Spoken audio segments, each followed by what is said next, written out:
Antes do vídeo começar, lembre-se que se você não for inscrito, se inscreva para não estar perdendo nada que formos postando aqui e confira o primeiro link na descrição. Sempre deixamos um presente gratuito ali que pode te ajudar e muito em sua caminhada rumo ao sucesso. Muitas pessoas lhe dirão como sair das dívidas, mas você precisa saber como usá-las para seu benefício. Muitas mentiras são impostas pelos ricos sobre os pobres e a classe média. Podemos ver alguns padrões de mentiras impostas a essas pessoas no livro Pai Rico e Pai Pobre. Todas essas ideias erradas de investimento, dinheiro e dívidas vêm da mesma mentalidade. Economizar dinheiro, viver abaixo de suas possibilidades. Isso remete ao medo do dinheiro que muitas pessoas têm por simplesmente não saber como ele funciona. Assim, como todas as outras ilusões, a ideia de que você tem que sair das dívidas e permanecer longe delas para ter sucesso é uma mentira e se repete porque as pessoas não têm educação financeira. Eles simplesmente não entendem o que é dinheiro, como funciona e como colocá-lo para funcionar. Você deve sair da dívida porque é ruim. O principal motivo pelo qual os chamados especialistas dirão para você sair da dívida é porque eles acreditam que a dívida é ruim para você. Lembre-se de que as mentiras que identificamos são as maneiras pelas quais os ricos continuam ricos e garantem que os pobres continuem pobres. Isso pode ser contraintuitivo, especialmente quando algumas dessas ilusões, como saldar dívidas e economizar dinheiro, parecem que o ajudariam a ficar rico, mas esse é o golpe. Os ricos têm dívidas, eles geralmente carregam muitas dívidas. Mas eles têm ativos que compensam a dívida que carregam. Na verdade, os ricos não apenas carregam dívidas, mas também as usam para ficar mais ricos. Os ricos sabem que se todos entendessem a dívida e como usá-la para ficar rico, eles teriam mais competição pelos ativos que compram com essa dívida para ganhar muito dinheiro. Os ricos e chamados especialistas financeiros também acham que são as pessoas mais inteligentes do mundo. Então, eles pensam que, para a maioria das pessoas, a dívida é ruim. Porque, para eles, a maioria das pessoas é estúpida demais para usar a dívida da maneira certa para enriquecer. Mas eles falam com muita hipocrisia. Eles falam sobre como a dívida é ruim e como você deve sair dela, mas também ganham dinheiro vendendo coisas para pessoas pobres e as criticam quando elas compram com um cartão de crédito. Porém, os próprios ricos pedem empréstimos ou usam cartões de crédito para pagar coisas como carros, férias, roupas, TVs, casas e muito mais. Em última análise, a diferença entre ricos e pobres quando se trata de dívidas é entender a diferença entre dívidas boas e dívidas ruins. O projeto Pai Rico existe para ajudar a nivelar o campo de diferença entre ricos, pobres e suas dívidas. Queremos ensinar a você a diferença entre dívidas boas e dívidas inadimplentes. Saia de dívidas inadimplentes e contraia dívidas boas. A inadimplência é a dívida que o torna mais pobre, como dívidas de cartão de crédito, empréstimos para automóveis e muito mais.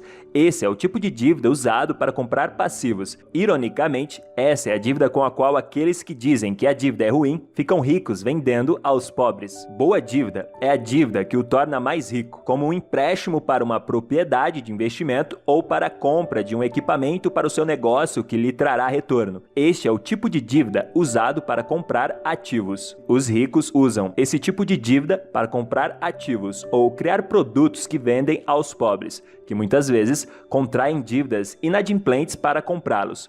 Um exemplo fácil de boa dívida são minhas propriedades imobiliárias. Ao obter um empréstimo do banco, posso comprar um imóvel com apenas uma pequena porcentagem do bolso, no máximo 20%, mas às vezes muito menos. Em seguida, alugo esse imóvel e meu inquilino paga o custo da dívida enquanto põe dinheiro no meu bolso. Por exemplo, no mercado imobiliário, posso comprar propriedades de investimentos com dívidas. O banco vai me dar um empréstimo de 80% do preço de compra, enquanto eu só tenho que usar o meu dinheiro ou de outra pessoa por 20% do preço de compra. Meu trabalho é encontrar um negócio que pague ao banco os juros de 80%, ao mesmo tempo que forneça um retorno decente sobre meus 20%. Então, usando matemática simples, se eu tiver 100 mil dólares em dinheiro, eu poderia comprar uma propriedade por 100 mil dólares que gera 800 dólares por mês em fluxo de caixa, um pouco mais de 9% de retorno anual. Ou eu poderia usar uma boa dívida para comprar 5 propriedades de 100 mil dólares. O banco me emprestaria 80 mil dólares para cada propriedade e eu dividiria meus 100 mil dólares em 5 adiantamentos de 20 mil dólares. Com juros de 5%, o pagamento dos empréstimos seria em torno de 500 dólares. Portanto, meu fluxo de caixa em cada propriedade seria de 300 dólares por mês, 800 em aluguel, 500 em pagamento de dívidas, igual 300 dólares por mês, para um total de 1.500 dólares. 300 dólares vezes 5 igual a 1.500 dólares por mês, um retorno anual de 18%. Isso é o dobro do que se eu só tivesse usado meu próprio dinheiro para investir. O negócio é o mesmo que o exemplo imobiliário. Você tem uma boa dívida que se paga. O fluxo de caixa do seu negócio cobre a dívida e gera a receita. Essa receita pode ser transformada em mais dívidas boas para criar mais fluxo de caixa. Fomos ensinados a pensar em dívida como uma palavra ruim de 6 letras, mas não precisa ser assim, especialmente quando você tem educação financeira para ver como isso pode funcionar para você. Agora, contrair uma dívida boa pode ser difícil se você cavou um buraco para si mesmo com uma dívida inadimplente, mas não é impossível. Então, sim, é importante sair da inadimplência, mas somente para que você possa começar a investir com dívidas boas. O objetivo não deve ser livrar-se das dívidas de forma completa e definitiva. Como uma boa dívida torna você mais rico. Tem um excelente exemplo de como funciona o conceito de dívida boa. Digamos que eu tenha 100 mil dólares. Talvez eu tenha herdado ou vendido algo valioso, mas eu tenho esse dinheiro. Posso colocá-lo em fundo mútuo, o que é um pouco melhor do que salvá-lo. O retorno sobre isso seria um pouco mais do que apenas colocar na economia, mas não será muito. No entanto, se eu usar esses 100 mil dólares como entrada em uma propriedade de 500 mil dólares, então, na verdade, comprei um valor de 500 mil dólares com apenas 100 mil dólares. A diferença, esses 400 mil dólares, significa uma boa dívida. Dessa forma, você está usando o fluxo de caixa para comprar um imóvel de 500 mil dólares, pagando apenas 100 mil dólares. Como o meu exemplo acima, se eu jogar minhas cartas da maneira certa, essa propriedade pode gerar fluxo de caixa. Portanto, não apenas aumentei minha riqueza colocando um ativo de 500 mil dólares em minha coluna de ativos com apenas 100 mil dólares, mas também posso obter um fluxo de caixa positivo a cada mês e meus inquilinos pagarem minha dívida por mim. Isso é exatamente o que minha esposa Kim fez em uma escala menor com o seu primeiro investimento. Ela comprou uma casa de 45 mil dólares com um pagamento inicial de 5 mil dólares, adquirindo 40 mil em dívidas boas,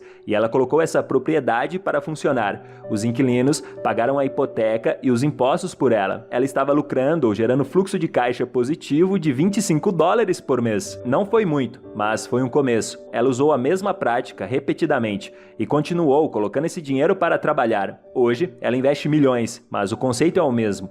Hoje, em vez de acreditar na mentira do saia da dívida, eu o incentivo a aumentar sua educação e começar a aprender como fazer com que uma boa dívida trabalhe a seu favor.